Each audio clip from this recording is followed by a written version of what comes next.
Ancient Egypt was ruled through dynasties, which basically means the succession of people in the same family.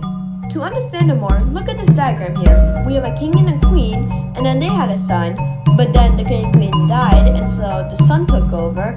The son and the queen, they got married, they had a son, but then he died.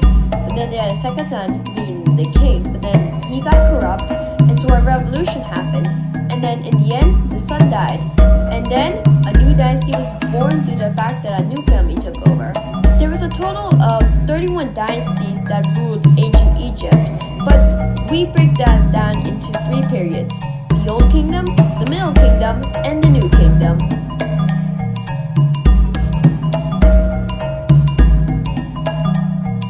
Before we get into the Old Kingdom, there's a bit of stuff you need to know. This is Africa, and this is the territory of ancient Egypt. Divided by the Nile, they are split into Lower and Upper Egypt, where each of them is ruled by their own pharaoh.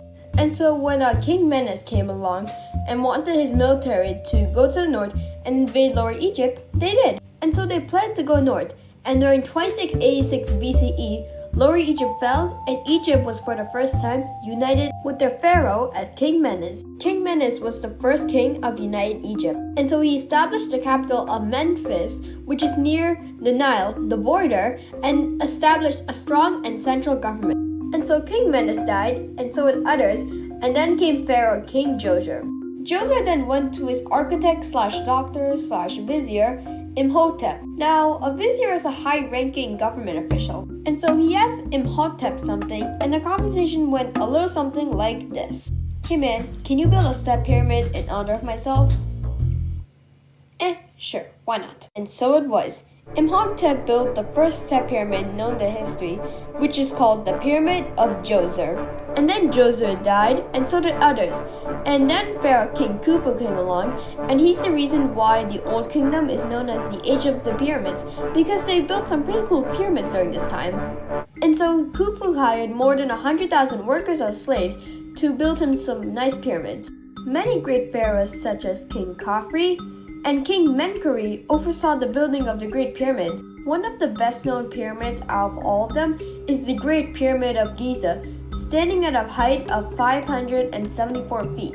It is also believed that inside the Great Pyramid of Giza lies the tomb of the Pharaoh Khufu. The population, though, wanted something to guard the pyramids, and so they constructed something for it. It was a half-man, half-lion creature known as the Sphinx, which they called the Great Sphinx of Giza, with the head of Pharaoh King Khafre. The population of ancient Egypt was about 1.5 million people, and they were ruled by 25 pharaohs. Although the pharaoh's power was rapidly decreasing, while the nomarch's power was rapidly increasing, the pharaoh at the time, Mentuhotep II, wasn't having none of it. I'm sure this conflict won't cause anyone to die. And so the first intermediate period began.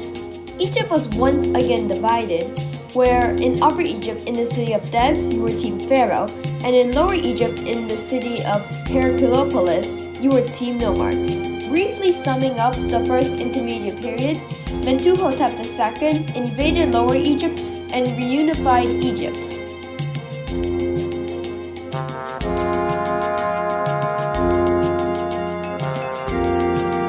Then came the Middle Kingdom. Egypt wanted to expand, and so they looked south to the territory of Nubia or Kush. Nubia had 3 regions, a lower, middle, and upper region. And so they thought, wouldn't it be nice if we invaded northern Nubia so we can get a hold of their trade routes? And so it was. Egypt invaded northern Nubia, although the Middle Kingdom had many things changed, such as art, since before they were using smaller stone bricks. Now they were using larger ones, such as this statue here, which I was lazy to draw. Also, if a public project was being done, the pharaohs would help give them aid. Also, farming had an effect, since there was a large oasis which helped provide with fertile soil, and there were new irrigation projects which helped provide the water so harvests could grow faster. Also, writing had an effect since they used hieroglyphics, which are basically pictures that represent words. They use hieroglyphics to tell stories. One of the most famous ones is the tale of the shipwrecked sailor. A simplified version of hieroglyphics is hieratic script. They wrote them on the earliest forms of paper, called papyrus. Although once again, the pharaoh's power was decreasing and a group called the Hyksos was rapidly increasing. The Hyksos has conquered territory, including some on the Middle East and some of Egypt, but they had also killed the citizens of Egypt as well. And so the pharaoh at the time basically said, those guys are not cool, and they took our territory by murdering our people. Please stop. It was clear he wanted the Hyksos gone, and another conflict with the pharaoh's power has begun again. I'm sure this conflict won't cause anyone to die. Egypt was once again split, with Upper Egypt as the pharaohs and the conquered territory of the Hyksos and Lower Egypt as the Hyksos. And the second intermediate period has begun.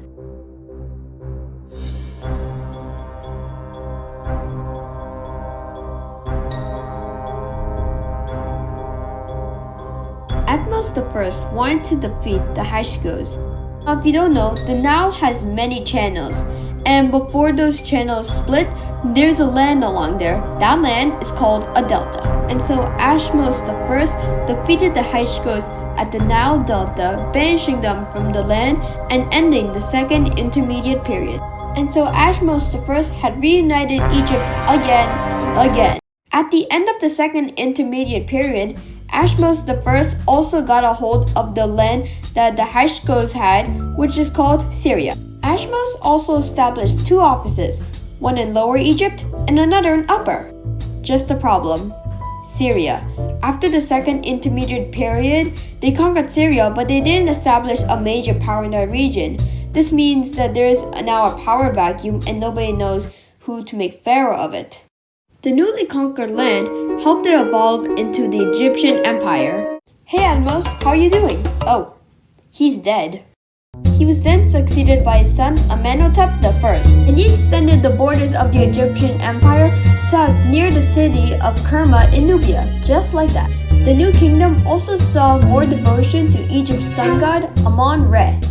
After the war with the Hyksos, Amenhotep had lots of spoils of war.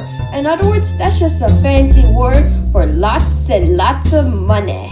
Amenhotep also changed royal tombs from the pyramidal form, which are pyramid tombs, to the rock-cut form, which are burial chamber tombs. After Amenhotep died, he was succeeded by one of his generals, Thutmose I. And during 1500 BCE, Thutmose I invaded all of Nubia. But then, he didn't stop there.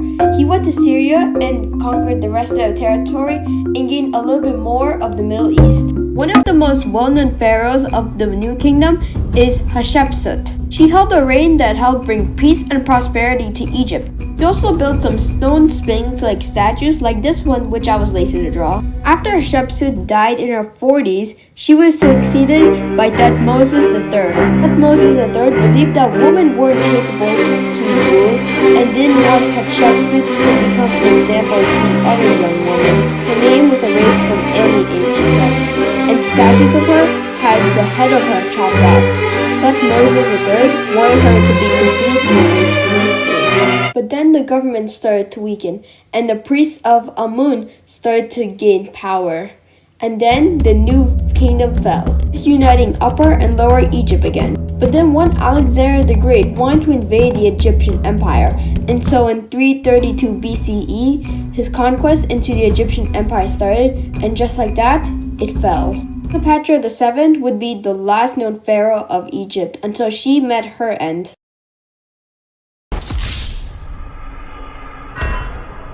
Oh yeah, one more thing. Oral history. The study of history through spoken word. For example, let's say this guy here told his friend about his experiences in ancient Egypt, and then he told his friend, and they told their friend, and so on. The